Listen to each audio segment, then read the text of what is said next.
Mais avant cela, Guillaume, bonjour. Bonjour David. Ce matin, vous vous intéressez à l'ancien Premier ministre Michel Barnier. Il a été renversé il y a 3 mois, mais il n'entend pas déserter la vie politique. De quelle manière entend-il peser encore ? Eh oui, écoutez, en politique, les pages se tournent vite et ce 4 décembre, où le gouvernement Barnier fut renversé, paraît aujourd'hui bien loin.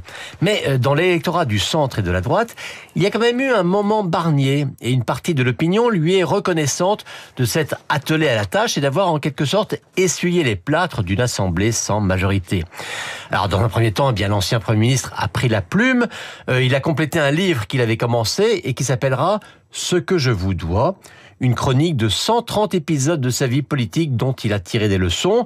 Alors le livre paraîtra le 4 juin, 6 mois tout juste après sa chute, et il a donc rajouté 6 épisodes sur son passage à Matignon, dans lesquels il dénoncera notamment le poids de la technostructure qui ralentit les réformes, le poids des partis qui ralentissent aussi l'action. Alors il ne ciblera personne ad nominem, mais devrait quand même se reconnaître tous ceux dont il estime qu'ils lui ont mis des bâtons dans les roues. Alors une question un peu curieuse, mais je vous la pose quand même. Est-ce qu'on peut parler d'un héritage politique de Michel Barnier ? Écoutez, en tout cas, lui l'assure, et il met en avant 2 tournants qu'il aimerait maintenant voir pérennisés. Le premier, c'est d'avoir remis LR dans le jeu, d'avoir rendu une pratique de gouvernement à un parti qui était quand même éloigné du pouvoir depuis 12 ans. Et puis d'avoir ainsi rendu crédible et rendu sa crédibilité à LR, même si cette crédibilité doit beaucoup quand même à la personne de Bruno Retailleau. Et puis le second mérite qu'il s'attribue, c'est d'avoir mis en place ce fameux socle commun, c'est-à-dire l'alliance entre l'ancienne majorité macroniste et la droite.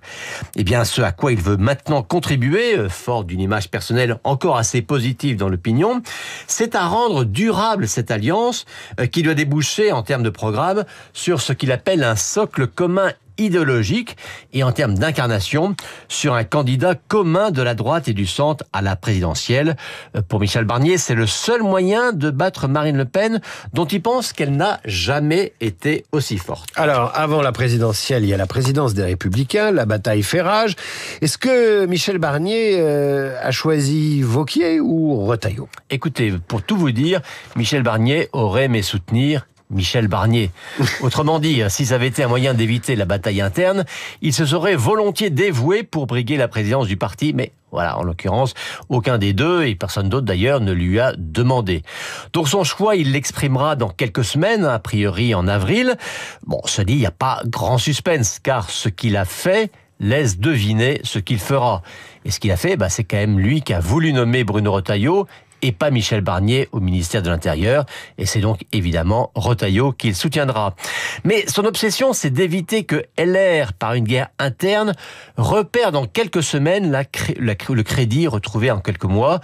Son rôle donc sera ainsi de jouer les casques bleus en cas de dérapage, et on sait que ce risque n'est pas totalement nul. Ah oui, il y a des souvenirs, on se souvient de la Coco, et notamment dans la bataille Fillon-Copé. Merci Guillaume, on vous retrouve demain. L'édito, vous le retrouvez aussi en vidéo sur lefigaro.fr.